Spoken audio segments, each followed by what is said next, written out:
Hey Capricorn, I'm Eleanor and this is your tarot reading for March, money and career. If you like watching the shuffle, it is linked below. That's to keep it optional because some people like it, some people don't.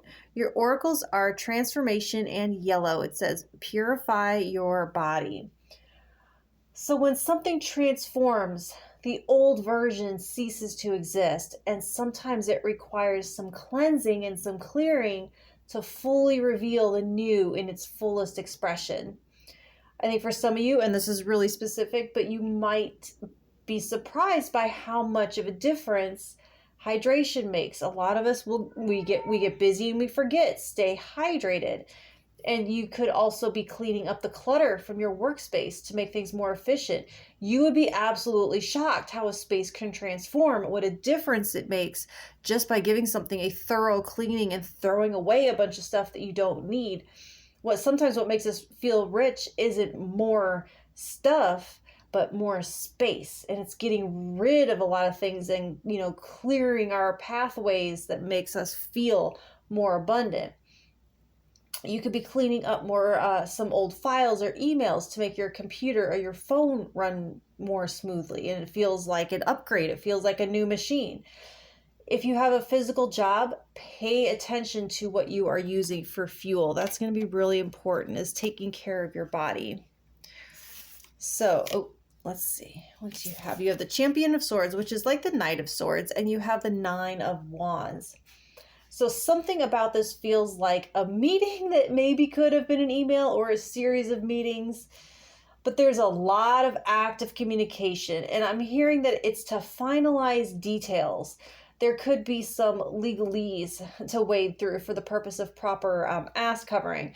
And for some of you, it's like you're waiting for a message that you actually do not want. You're like, please let this be the end of it.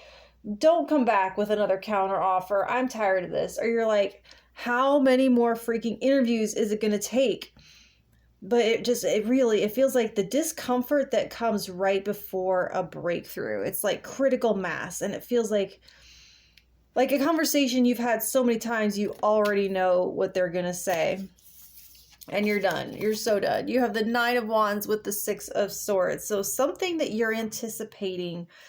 It could be like an attack, an argument, a conflict, another technical glitch, one more add-on to the project.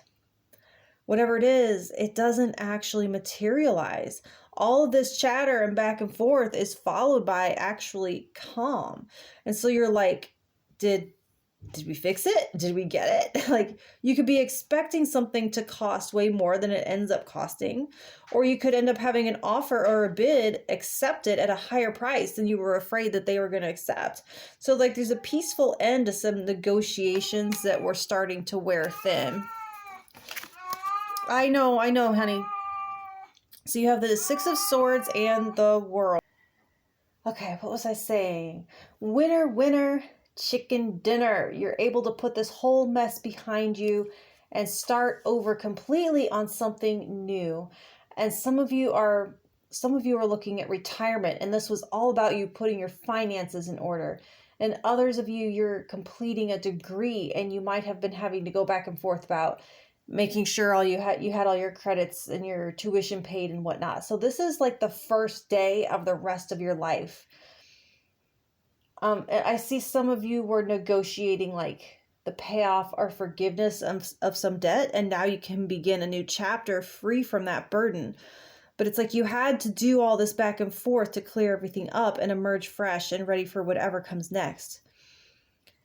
You do get your breakthrough, but it takes persistence to clean up each little obstacle. So what it feels like here is that you're closing like 1,000 tabs that you had open in your mind.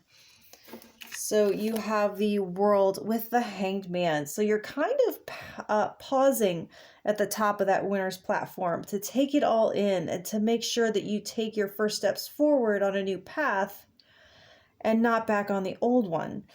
So it's like perfectly like freshly fallen snow, and you're savoring it before creating that first footprint in it.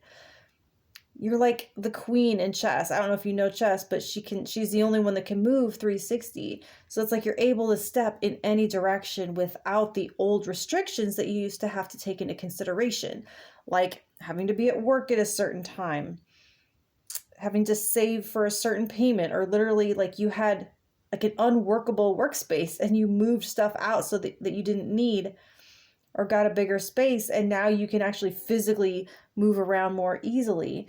And I see you at the end of all this taking some well-deserved time off and using it as like an information roundup before making your next move. And you're going to be able to breathe a little freer for a while. So that's what your March career reading looks like, and love will be out shortly. Thank you.